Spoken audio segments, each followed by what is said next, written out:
Hi everyone, this is Rue on Paper. Welcome to a wonderfully sunny Wednesday morning, and it is time for my April journal planner flip through. And spoiler alert, April has been a really, really good month in my books. So really happy about that. And I can finally show you some full pages instead of loads and loads of empty ones. So that's probably a lot more exciting. Let's start with the Hobonichi Weeks, the one that I have been keeping up with kind of for the entire year so far. So nothing too exciting in here, but it's still working really well. 4 months done of my running log tracker situation, which means that every month I get to stick down a couple of those cute tiny cat stickers. Really fun. This month I went for a total of 6 runs. And I ran a total of almost 32 kilometers, which is great. My goal was 25. So far, April has been the best running month this year. But that's also not too surprising because usually the spring and autumn seasons are my best running months because it's neither too cold nor too hot. So I found that very helpful. And it's already getting really warm here in the Netherlands. So, yeah, I noticed that when I go for a run, when it's like, what is it? Like 25, 26 degrees Celsius, which is like perfect weather for sitting in the sun with a cold beer. But it's not like great for running because just when I get back home, I'm like completely overheated. But yeah, good month for running, so that's great. Then we have the monthly calendar.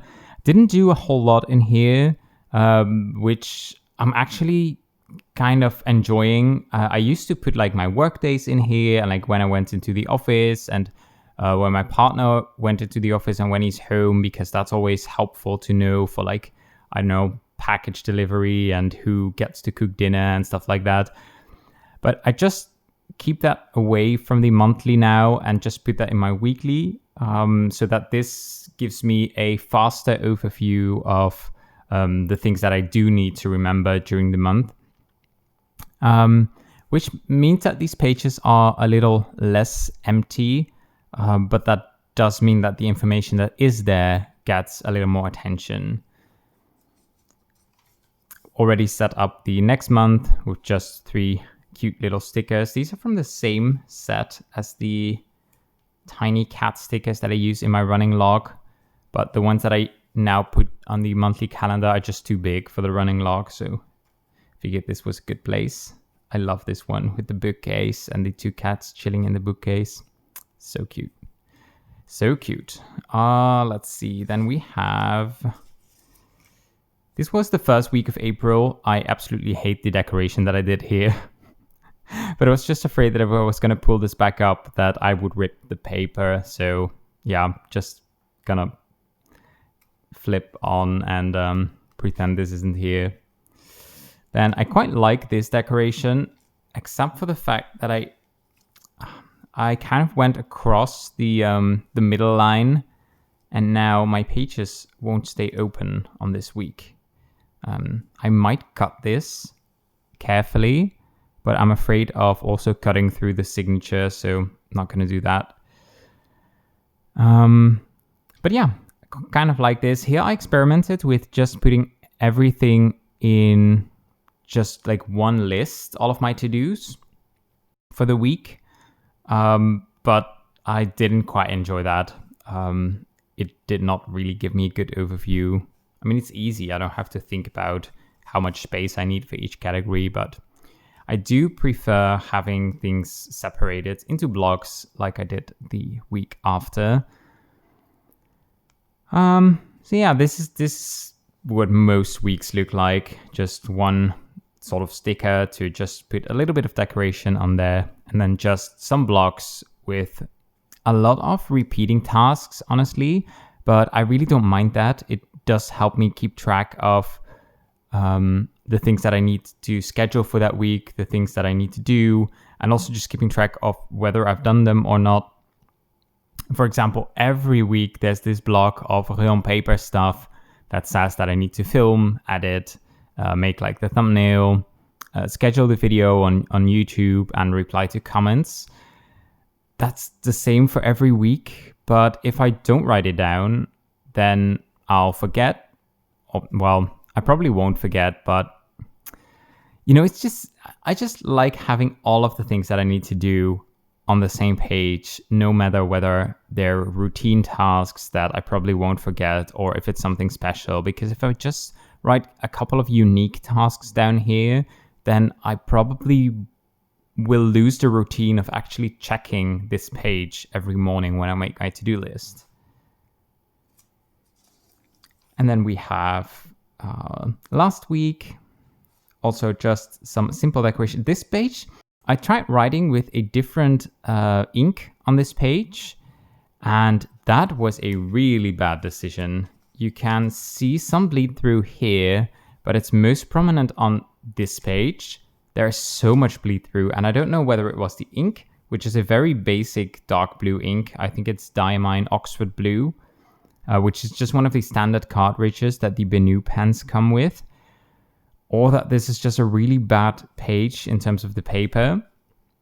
But there was also like the ink got soaked into the paper super fast. It wrote much broader than on other pages, and there was also a little bit of feathering.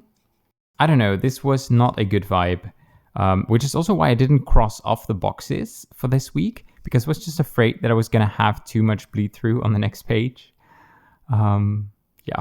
So this is this page. Just to be sure, I went back to my old pen that I've used for most of the other pages. So yeah, that works fine. So I don't know. Still don't know whether it was the ink or not, but this is what it normally looks like. Quite some ghosting, but no bleed through. Some pear-themed decoration from a journal say tape. And just my to-do list for the week. So yeah, nothing too special or exciting in the weekly pages, but this is, the core that helps me not forget things. Then we have the daily to-do lists, and I've used this quite a bit for April. This is my sort of header page that I like to do each month. I've picked a sticker for May, but I haven't put it down with the title. Is this necessary? No, absolutely not. But I like doing it, and I have more than enough room because this is the Hobonichi Weeks Mega, so why not? It helps with that sort of clean slate feeling at the beginning of the month. This was the first week. Just looks like a page full of lists because that's what it is. And then we have the week after. What you'll notice, and what I've also mentioned quite a few times before, is that I don't make a to-do list for every day. I skip days where I barely have to do anything, which is especially work days. I don't use this for work. Obviously, I have to do things at work. Otherwise, it would kind of be weird that I'm getting paid for it. But I have just a separate blank notebook, a very boring notebook for work. And I keep that separate from this. So on days where I'm at work, like in the office for the entire day, then usually I'll do some stuff in the evening, but maybe it's just like watering the plants or something like that, and like watching a show or playing some video games. So I don't really write that down most of the time. So these are mostly for like Mondays and Wednesdays when I'm at home, and for the weekends.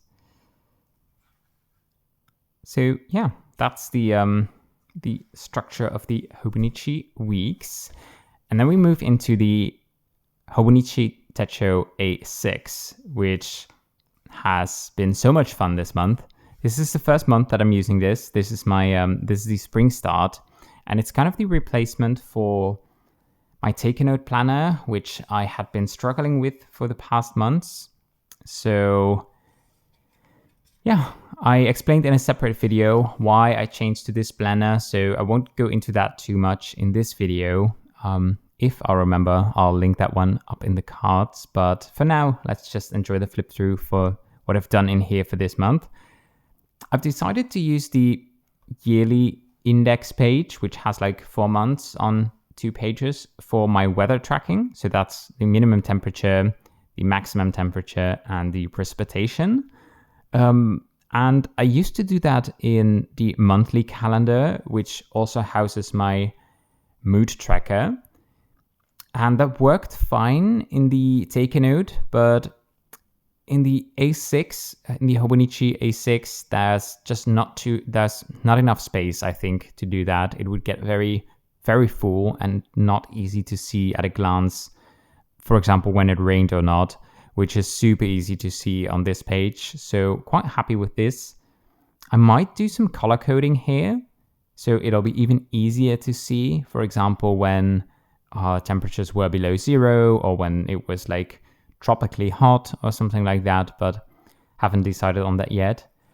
We'll probably backfill the first 2 months of the year, but I don't know. I need to be really bored to do that and have a nice podcast to listen to, but I probably will, just for completion's sake. I know myself. Then we have the monthly calendar. This one for April is behaving a bit weird. The signature is kind of not lined up well and glued down. Like, this is the first signature that's sort of partly glued down to the what do you call this? I don't know, the first sort of cardboardy page of the book. But it's like kind of misaligned, so there's this weird empty space in between. It's only for this month. For the other months it's completely fine, so I don't really mind.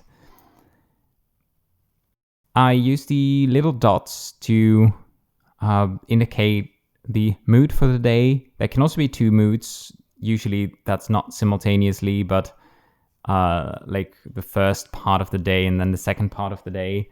So for example, a yellow dot first means that I was like quite focused, quite energized, quite, like excited or productive.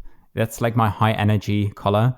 And then the red, it means that I was like anxious or stressed. So in this case, I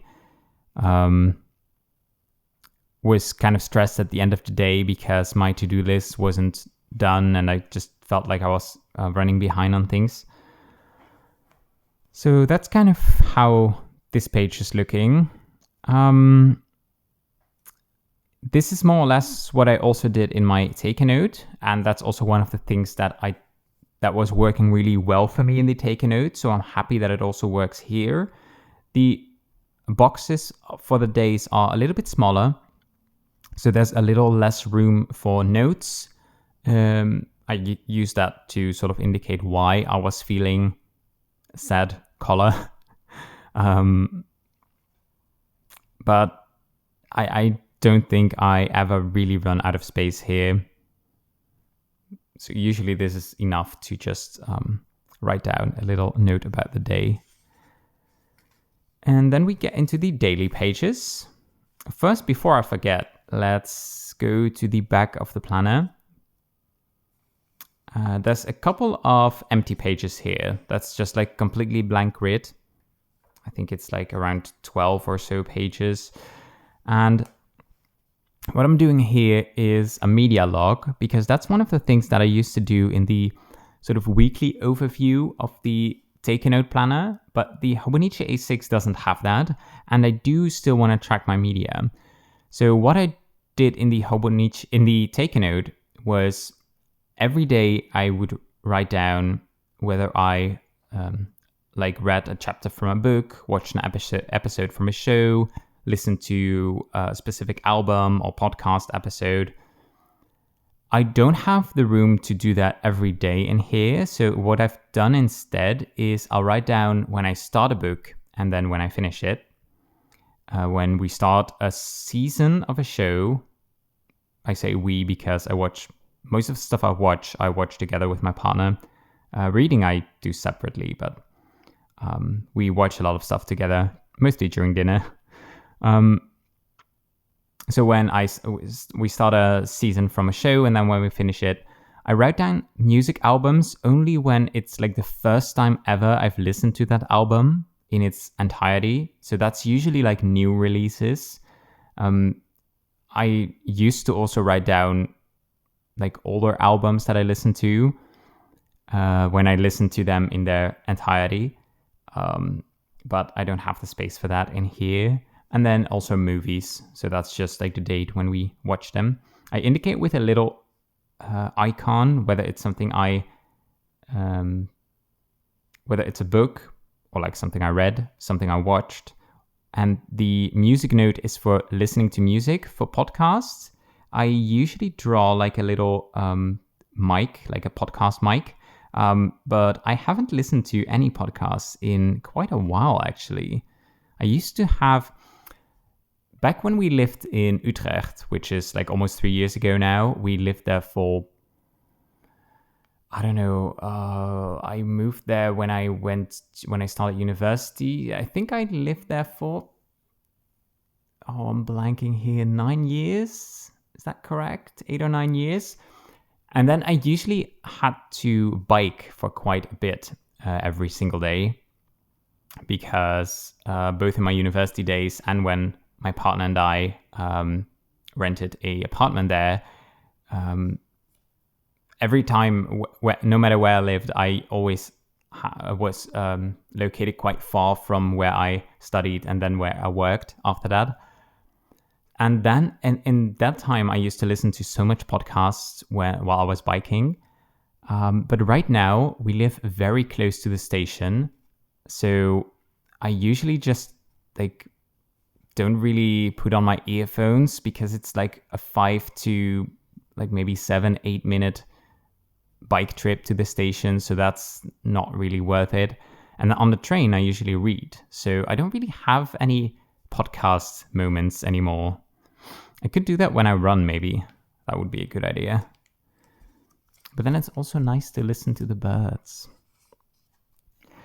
Maybe I just don't need to put any more content into my life. I consume enough content as is. So let's get into the daily pages. This is the April sort of header page. Just smack down a big sticker and done. First couple pages I already showed in my in the other Hobonichi A6 video. But yeah, what I'm noticing here is that it just really feels like coming home because I've used this book in the past for 2 or 3 years. And I know that sounds very cheesy, like coming home in a planner, but it just really feels, I don't know, comfortable. Sometimes when you start like a new book with like a new layout, it's kind of something that you have to get used to, and it feels a bit like, I don't know, like a new, like something new, basically. This didn't have that feeling because it just felt like something I was already familiar with. I'm doing a bit of journaling, just putting down some stickers. I'm trying not to make up too many rules for how I need to space things, where I need to write what kind of stuff. I'm really good at making rules for myself, which can sometimes be helpful and, give me structure, but it can also be really debilitating because not everything needs this much rules. Sometimes it's okay to just do whatever you feel like. So this was all like just some writing. And then here I did a random to-do list. Worked quite fine. Not sure if I'll do it again in this book, but doesn't matter. Yeah, sometimes when I finish writing, there's like just a little bit of space left, and I'm like, I don't know if I start writing there, I'll probably run out of space. So I'll just like put down a bit of washi tape, and the page looks balanced and full enough. I think this was the last spread when I made my last video about this book, which is the track list from the Epica album Aspiro. Really great album. It's amazing. I wrote a little kind of review thing next to it. And then here I did some more journaling. I remember this was a super rainy week which is so hard to imagine now because it's like super dry and very hot. But, you know, I guess that's what April does. Oh yeah, here I did I had this space sticker that I had had this for such a long while and never used it because it never fit any like kind of theme. But then I have this pen with the ink called, it's Diamine Rainbow's End from the ink vent of 2023. And it just matches this sticker so well. So I thought this is the time to use it. I was just thinking about what piece I wanted to play on the piano next. I ultimately settled for The Rain by Joe Hisaishi, which is awesome. Here I did some more writing. One of the few times you'll see me write with like a blue-black ink, but I actually quite enjoyed this. I used to always think that was too boring, but it went super well with the sticker, which was like stormy and moody. This was also like another rainy couple of days, so it fit just really well. Yeah, let's see. Then we have this. Oh yeah, here I just like used some smaller elements of decoration, and I wrote about the Benu Pixie, which is one of the which is a new pen that I got a while back. And I got it in the Aurora Gold colorway. I don't have it with me now, else I'd show you. And I was afraid that it was going to be too small and not comfortable to write with, but I absolutely love it. It's such a fun pen to write with. And it is really small, but it's not uncomfortable. I noticed that with the way I hold my pens, I don't really need a pen to be like super long because, I don't know, I hold it in a way that just doesn't really matter. That would make more sense if I actually had a pen here on my table to show you, but I don't. Here I was writing about how I was not ready to have a social day, but we still had to. Oh well, sometimes that happens. Yeah, quite enjoyed this. This is a kind of the decoration that I had done before in another book, and that I just copied because I had the same stickers and the same tape still. This is, I think it's a thing that I kind of copied from Jashi Curran here on YouTube. This is one piece of tape, this part of the map and this part of the map, and I just carefully ripped it in sort of a organic diagonal line, and then put both pieces in the corners, and that kind of immediately ties a spread together, because it visually it's like, oh, these pieces could fit together, and that's because they actually do. I use these tiny arrows to indicate that my entry continues onto the next page, and I do the same thing on that next page. I start with two arrows that like point backwards, and that indicates that this is like a continuation from my thoughts from this page. And I may also have somewhere here. Here I have two slashes, two like forward slashes, and that indicates that there was like a break in time. So maybe I wrote up until that point in the morning, and then in the afternoon I started writing here, and usually that means that these two blocks are not connected at all, and it's just a way to sort of save myself some space, because I knew that I had already put down this washi tape and I knew that I was going to run out of space. So I was like, okay, I cannot afford to like leave one row of the grids open, so like really start a new paragraph. So I'll just indicate with these two slashes that a new part starts there. Those are just some kind of journaling things that I at one point started doing, and that have just sort of stuck in my journaling routine. And let's see, here I was thinking about what pen and inks I wanted to use for next month. And here I decided on a list. And here I was a little behind, so I kind of cheated and I put down a very big sticker that just fills the entire page. But why not? Why not? That's fine. It's nice to look at.